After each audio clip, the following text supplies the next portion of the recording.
কেমন আছো বলো বন্ধুরা সবাই। আর আমার এখন সত্যি কথা মর্নিং ব্লগ দিতে দেরি হয়ে যাচ্ছে বা দিতেও পারছি না, কারণ প্রচুর ব্যস্তও আছি, শরীরটাও ভালো ছিল না এতদিন।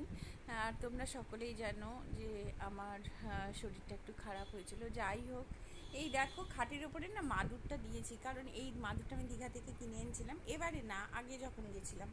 তা মাদুরটা কিন্তু খুব সুন্দর আছে, যেরকম সেরকমই আছে, দিয়ে রেখেছি। কারণ না প্রচণ্ড চাদরগুলো না সেই নখ বের করে করে করে দিয়ে না চাদরগুলো ছিঁড়ে দিচ্ছে, জানো তো, সেই কারণে মাদুরটা দিয়ে রেখেছি। তবে এই ঘরটাই দিয়ে রেখেছি, আর দুটো রুমে আমার দিতে হয় না, কারণ ও এই রুমটাতেই বেশি থাকে। যাই হোক, আর দেখো, আর ভেতরের চাদরটাও চেঞ্জ করেছি। এই দেখো, এই চাদরটা পেতেছি। আর ঠাকুর পুজো না আজকে খুব তাড়াতাড়ি করে নিয়েছি। দেখো, ঠাকুর পুজো করে নিয়েছি, ঘরে যে কটা নয়নতারা ফুটেছিল সেটা দিয়েই ঠাকুর পুজো করেছি।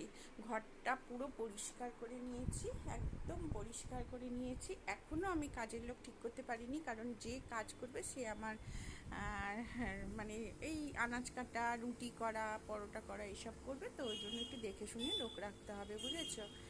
যাই হোক, কদিন দেরি হচ্ছে, কিন্তু আমার কাজ করতে খুব ভালো লাগছে, কোনো অসুবিধাই হচ্ছে না।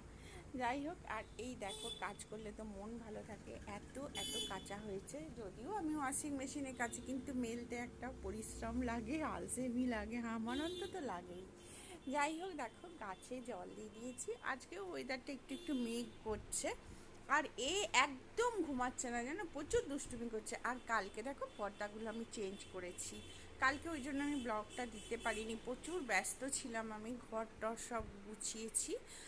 আর ঠাকুর পুজো হয়ে গেছে আমার, তোমাদের বললামই। আর দেখো, এই ঘরটাও সুন্দর করে ঝাড় দিয়ে দিয়েছি, কিন্তু এখনও পুষতে পারিনি, জানো।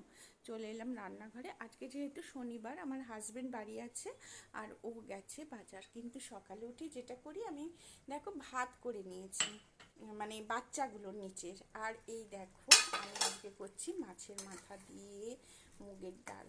এটা একদম হয়ে গেছে, জল দিতে হবে, জলটা শুকিয়ে গেছে, জানো তো, জল দিতে হবে। আর আমাদের ভাত হয়ে গেছে, আর আমার হাজব্যান্ড গেছে বাজারে, দেখা যাক কী নিয়ে আসে। আর দেখো, আমি রাতেই বাসন মেজে রেখে দিয়েছি, যেহেতু আমার অভ্যাসটা নেই, কারণ বরাবরই তো কাজের দিদি বা মাসি বলো সবাই থাকে। আর এই দেখো, আমার পায়রা খেয়ে চলে গেছে, কিন্তু কাজ করতে না আমার কোনো অসুবিধা হচ্ছে না, কিন্তু সেটা আমার হাজবেন্ড বুঝছে না, বলছে না অসুবিধা হবে। হ্যাঁ, যাই হোক, কাজ করলে শরীর মন দুটোই ভালো লাগে, আমার তো খুব ভালো লাগছে কাজ করতে।